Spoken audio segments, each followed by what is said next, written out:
Streaming from Los Angeles, California, I'm Dr. Ryan Alba.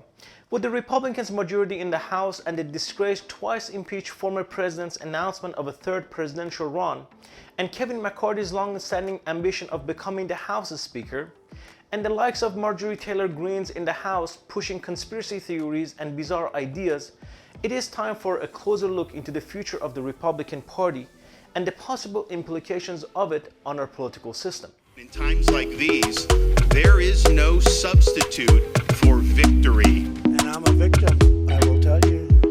I'm a victim. Or is it going to be the Marjorie Taylor Greenes? I do think it's going to be more of the Marjorie Taylor Greenes because I think that to secure the gavel, McCarthy is obviously making concessions to people in the far right. Let's begin with the Republican potential presidential candidates making their pitch to the Republican Jewish Coalition Convention in Las Vegas this past weekend.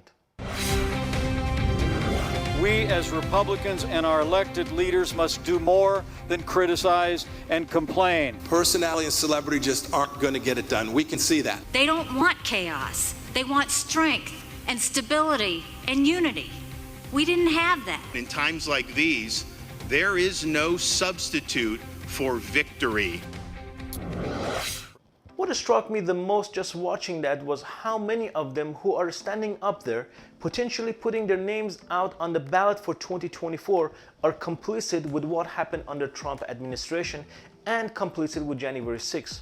The question is how they are going to run in the primary against Donald Trump and position themselves as being different, better, less divisive than Donald Trump. They were right there. Look, if you're running for president, you're supposed to be the person who can be a forward-looking leader and not someone whose only card is to basically play the victim role.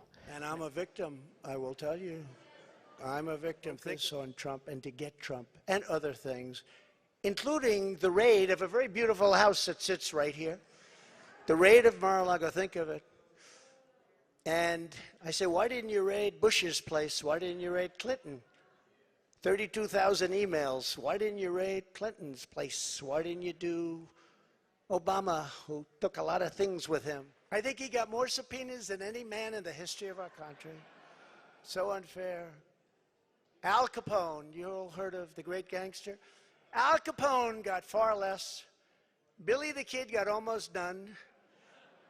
Jesse James, no. Eric Trump got more subpoenas. He's a PhD in subpoenas. They come from Congress.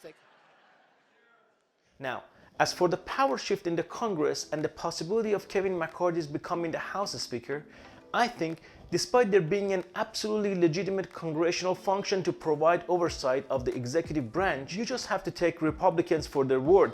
A new Republican majority in the House means that this is about revenge politics, especially with the wackos like Marjorie Taylor Greenes who are willing to do anything to get into the position of power. Wagging the dog.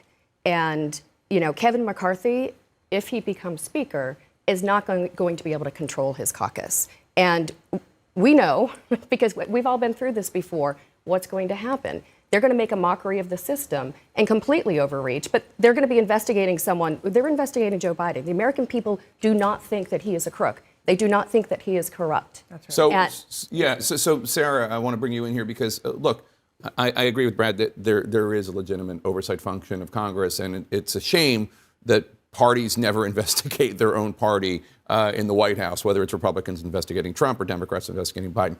That said, I think one of the things Stephanie's talking about is when Republicans controlled the House in the 90s, there were some really bizarre, you don't remember, but there were some really bizarre moments. So the Congressman Dan Burton from Indiana remember this? He was looking into the Vince Foster and suicide, and he fired his gun into a pumpkin to see. I mean, there was some weird stuff, and the question is, which Republicans are going to be in charge of these investigations? Is it going to be the more serious, sober Republicans, McCall, Turner, et cetera, or is it going to be the Marjorie Taylor Greenes? I do think it's going to be more of the Marjorie Taylor Greenes because I think that to secure the gavel, McCarthy is obviously making concessions to people in the far right, like Marjorie Taylor Greene. That's why you're seeing her come out so forceful and defending him and pushing him. And, clearly he's promised her something. And I think you're going to see her I think it's been reported that she wants to be on oversight. So you're going to see her probably get a plum position on a very important committee that's going to have a lot of power. I do think there is legitimacy to some of these investigations, to Brad's point.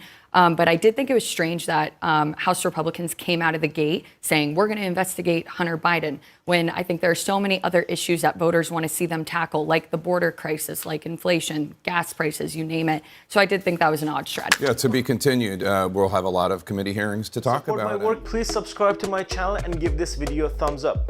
Also, please don't forget to hit the bell icon so you wouldn't miss any of my new videos.